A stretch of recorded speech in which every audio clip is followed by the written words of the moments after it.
Hey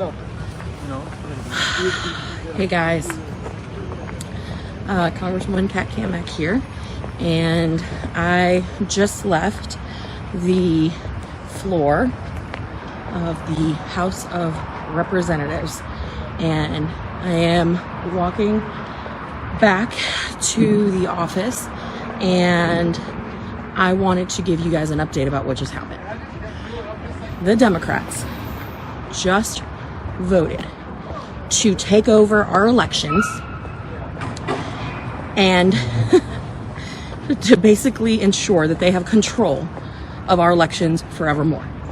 So I'm going to give you a quick rundown on what happened, what is in this bill, the so-called voting rights bill, and what comes next, because that's really important, but then what you can do about it. This is really important, so just bear with me. I'm going to run through this. First and foremost, share this video because we have got to get the word out to everybody.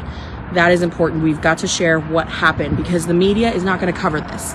So today, the House of Representatives, just now, I was on there and I was casting a hell no ballot, voted to federalize our elections. You're probably wondering, what does that mean? They took two dangerous bills, H.R. 1, the For the Politicians Act, and H.R. 4, and created a love child.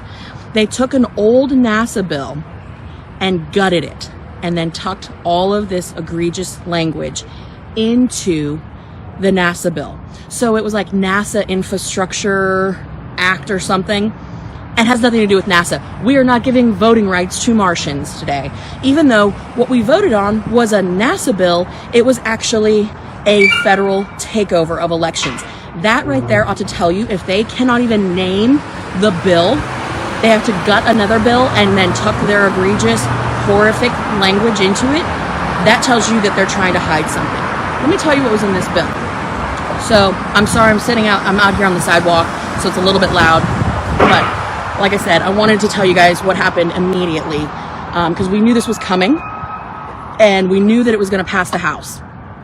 So, really, really important that you guys know what's in the bill, and then the next step. So, within this bill, and there's a ton, but the things that you need to know that are the most egregious are that it is 100% a mechanism to strip states' rights to enforce voter ID laws.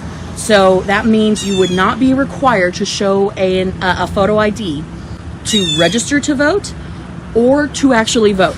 No more ID. You have to have an ID to get on an airplane. You got to have an ID to drive a car. You have to have an ID to buy alcohol. You got to have an ID to buy cigarettes. But you no longer need a photo ID to vote in an election. Think about that. So that is in this bill, and that is what just passed the House. Also in this bill is ballot harvesting. Third-party groups that are paid for by political entities and political parties now can collect ballots and then turn them in. Now, we all know that ballot harvesting is a breeding ground for fraud, and this bill actually makes it so that states cannot ban ballot harvesting. Huge problem. The other thing, it allows non-citizens to vote. This bill allows non-citizens to vote. Think about what's happening. Think about the travesty that is happening at our southwest border. 1.7 million just last year. And it's getting worse. I talked to Border Patrol agents just yesterday. It is getting worse. Non-citizens under this bill can vote. The other thing that I think is the most egregious, and this is why I need you guys to help me spread the word about this. And I'm going to use AOC as an example. This is public financing of campaigns. And you're probably like, what does that mean, Kat? Why is that a problem? Let me tell you why that's a problem. Because the way this bill is written, you now, and you being the taxpayer, me being a taxpayer, we are on the hook for a 6-to-1 match. And I'm sorry, there's a fire engine coming, so hold on 1 second. Don't let this fire engine go by.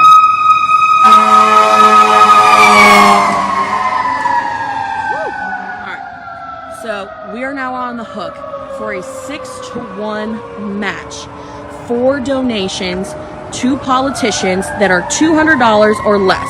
And you're probably like, well, why does that matter, Kat? Let me put this in perspective. AOC, Alexandria Ocasio-Cortez, from New York, the original squad member, the one who's pushing the Democratic Socialist agenda. She raised last election $21 million. $21 million is what she raised. Almost $19 million of that was from donations of $200 or less. Let me repeat that.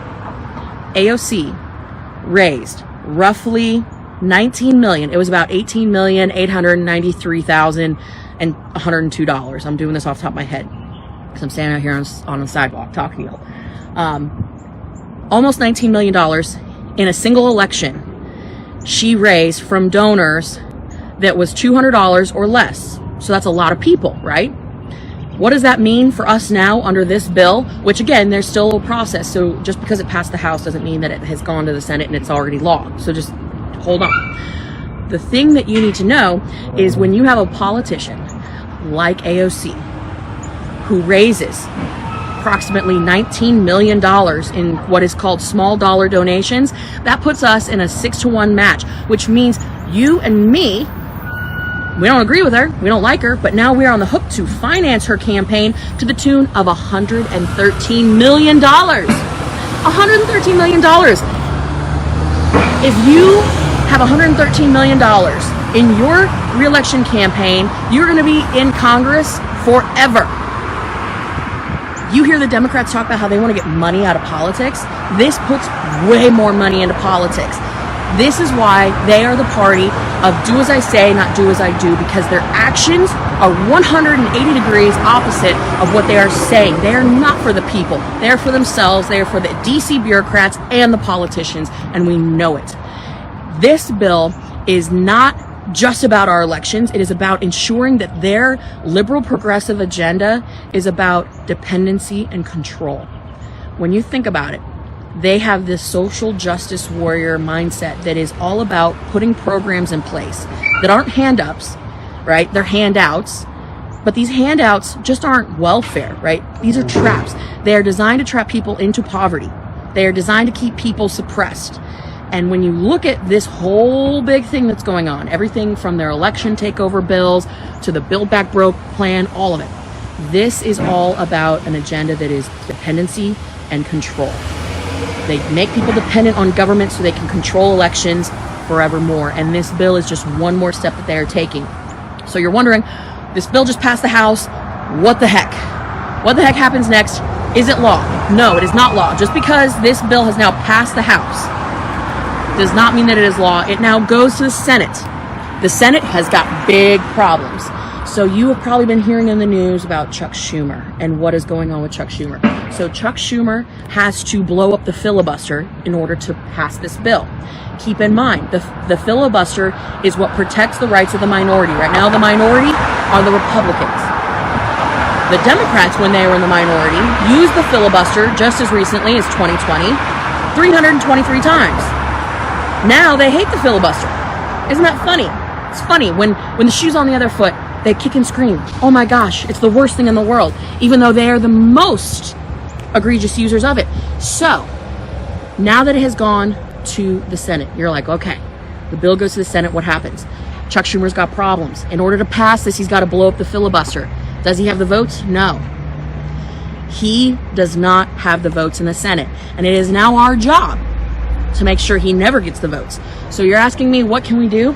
Is all lost? No. All is not lost. Are we pissed off? Yes. But all is not lost. What this means now is that we have to get on the phones. We need to go to senate.gov, look up your senators. These are your senators in Washington. We're not talking about our state capitals, not your state senators. Do not call your congressmen or women.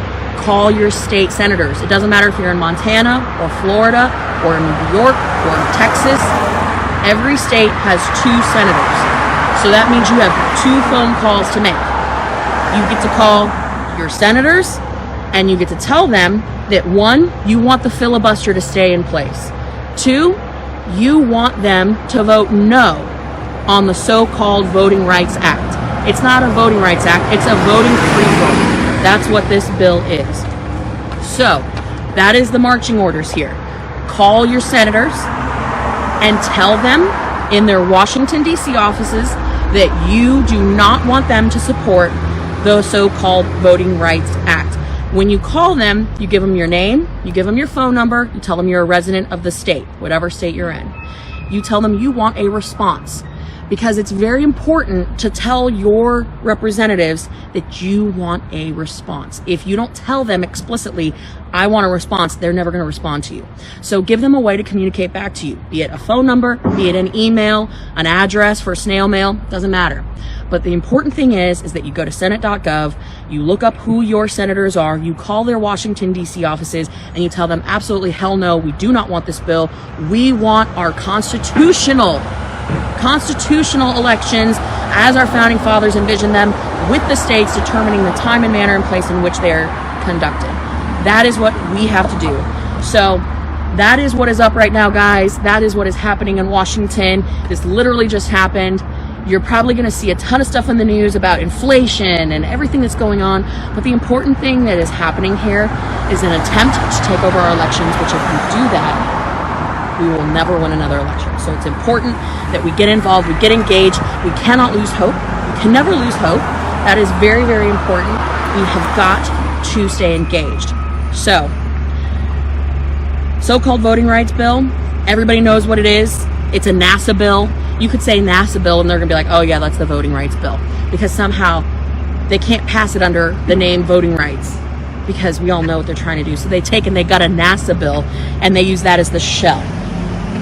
Remember, guys, what this bill does. It publicly finances campaigns. It allows non-citizens to vote.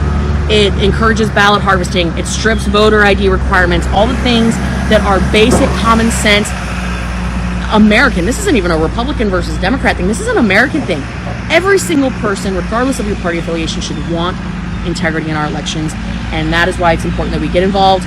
Share this video, guys. Let's educate our friends, our neighbors, our families, our coworkers. Educate everybody on what is going on, what's in this bill, and how they can help. That is my ask of you today. It's Thursday, 13th. We have got a couple of days to get this done. Start calling today. Senate will be in through the weekend. Call them tomorrow. Call them through the weekend. They're trying to get this done in time for MLK Day next week. Let's make sure that we honor the memory of Martin Luther King by protecting the system that guarantees equal opportunity for every single American, not equal outcome. This bill does anything but that. Let's make sure that we preserve our elections. Thank you guys so much. Share the video. I'll be keeping you updated. Take care. God bless.